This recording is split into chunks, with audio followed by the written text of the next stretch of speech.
नमस्कार, मैं सुनील आप सभी का अपने चैनल एसएसटी विद सुनील में स्वागत करता हूं। बदलती हुई सांस्कृतिक परंपराएं। आज इस चैप्टर से हम महत्वपूर्ण तिथियों को लेकर के आए हैं और कुछ महत्वपूर्ण चीज़ों को हम जानेंगे।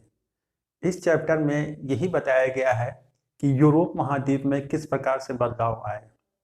ग्रामीण क्षेत्रों से जब शहरी क्षेत्रों का विकास हुआ तो उसमें बड़ा अंतर था। जो ग्रामीण क्षेत्र था वहाँ पर धर्म नाम की जो चीज़ थी वो आज भी हावी थी, मतलब कि उस समय भी हावी थी। और जो नगर थे यहाँ पर धर्म का कुछ प्रभाव बहुत कम था। इसका रीज़न था कि वहाँ जो शहर थे वहाँ पर जो है पढ़ा लिखा और साधन संपन्न जो है वर्ग जो जो है मतलब कि रहता था, मतलब कि पढ़े लिखे लोग।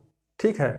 और उन्हीं में से कुछ जैसे कुछ प्रमुख जो है मतलब कि शहर थे जिनका विकास हुआ, जैसे फ्लोरेंस, वेनिस, रोम भी इसमें आता है ना, जेनेवा है, और जो है पाडुआ। वहाँ पर बहुत सारे विश्वविद्यालयों की भी स्थापना हुई और वहाँ पर मानव को केंद्र में रख करके अध्ययन अध्यापन का कार्य जो है शुरू हुआ और बहुत प्रकार के बदलाव आए। जैसे बदलाव में एक सबसे महत्वपूर्ण बदलाव ये था कि पहले जो है सौर मंडल में पृथ्वी को केंद्र में रखा गया था, मतलब कि सूर्य उसका चक्कर लगाता है। लेकिन जब जो है कॉपरनिकस और केपलर ने अपने प्रयोगों के द्वारा और अपने मतलब कि थ्योरी के द्वारा ये सिद्ध कर दिया कि सौर मंडल के केंद्र में सूर्य है, बाकी ग्रह सूर्य का चक्कर लगाते हैं। तो लेकिन वो उस समय नहीं व्यक्त कर पाए थे क्योंकि धर्म का प्रभाव बहुत ज्यादा था। लेकिन अब आने वाले समय में बहुत से बदलाव आए, है ना। तो धर्म को सीधे चुनौती जो है मिलनी शुरू हुई।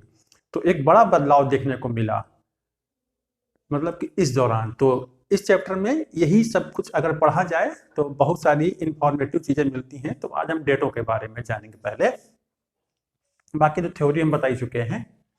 1300 में क्या हुआ, इटली के पाडुआ विश्वविद्यालय में मानववादी या मानववाद को ध्यान में रख करके पढ़ाई का कार्य शुरू हुआ। पाडुआ कहें तो ये आप जो मैप देख रहे हो ये इटली का मैप है, ठीक है। और जो मैंने लाइनिंग कर रखी है ये इटली के ही अंतर्गत आते हैं।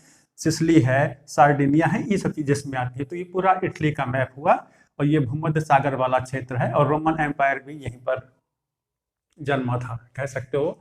इटली के पाडुआ विश्वविद्यालय में मानववाद की पढ़ाई जो है शुरू हुई। एक बदलाव आना शुरू हुआ। लोगों ने तर्क के आधार पर सोचना शुरू किया, विज्ञान के मतलब विज्ञान के आधार पर, और कानून की पढ़ाई भी शुरू हुई। ठीक है। उसके बाद 1341 में पेट्रार्क को रोम में राजकवि की उपाधि से सम्मानित किया गया। किसको? पेट्रार्क को। ठीक है, रोम में राजकवि की उपाधि से सम्मानित किया गया। फिर 1390 की बात करें, मतलब कि 1390 की बात करें तो जेफरी चॉजर की जो है कैंटरबरी टेल्स का प्रकाशन हुआ। एक किताब है जो कि जेफरी चॉजर के द्वारा जो है लिखी गई, कैंटरबरी टेल्स। ठीक है। उसके बाद आती है बात 1454 में। क्या बदलाव आया? साहित्यों का प्रकाशन शुरू हुआ। पहले तो किताबों की छपाई जो है वुड ब्लॉक से हुआ करती थी, जो और ये तकनीकी चीन से जो है यूरोप में पहुंची थी। लेकिन उसके बाद एक बड़ा बदलाव ये देखने को मिला 1454 में। गुटेनबर्ग, जॉन गुटेनबर्ग, जो कि जर्मनी के ही रहने वाले थे, इन्होंने जो है क्या लिखा हुआ है, बाइबल का प्रकाशन किया।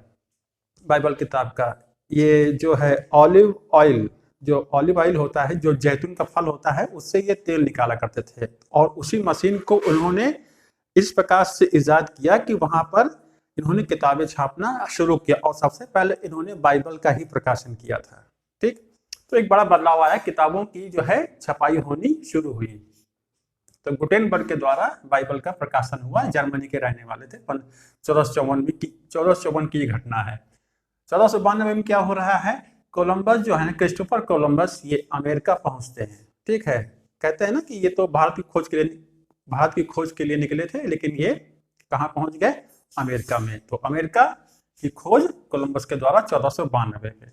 1495 में लियोनार्डो दा विंची, सभी को पता है, बहुत प्रसिद्ध चित्रकार, और इन्होंने द लास्ट सफर जो है लिखी किताब, जिसका मतलब होता है अंतिम भोज। 1516 में टॉमस मूर ने, अंडरलाइन किए देते हैं, द लास्ट सफर का प्रकाशन हुआ। टॉमस मूर ने जो है यूटोपिया का प्रकाशन किया। क्या या प्रकाशन हुआ या लिखी।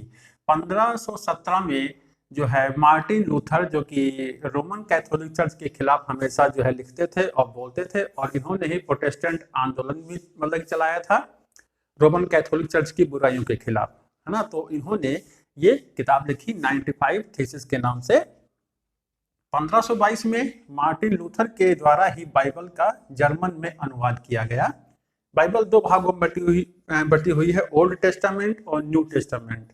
ओल्ड टेस्टामेंट में यहूदियों का इतिहास देखने को मिलता है, और न्यू टेस्टामेंट में जब से इनका जन्म हुआ, किसका, ईसा मसीह का, तब के बाद की जो है घटनाओं का उसमें वर्णन देखने को मिलता है। 1569 में गेरहार्ड मर्केटर के द्वारा पृथ्वी का बेलनाकार मानचित्र बनाया गया, बहुत ही इंपॉर्टेंट है। 1582 में पॉप ग्रेगरी जो है 13 ने ग्रेगोरियन कैलेंडर का प्रचलन शुरू किया। 1582 से वर्तमान समय में विश्व भर में सबसे ज्यादा जो प्रचलन में मैप है वो यही वाला है, जो कि हर घर में देखने को मिलता है।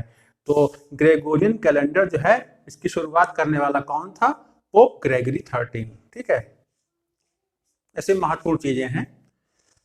1673 में पेरिस में अकादमी ऑफ साइंसेज की स्थापना हुई। मैंने कहा ना कि विज्ञान तर्क के आधार पर लोगों ने सोचना शुरू कर दिया था, क्योंकि पढ़ा लिखा वर्ग जो था अब वो धर्म और बनी बनाई बातों के बहकावे में नहीं आने वाला था। तो इस प्रकार से इन संस्थाओं की भी स्थापना होनी शुरू हुई।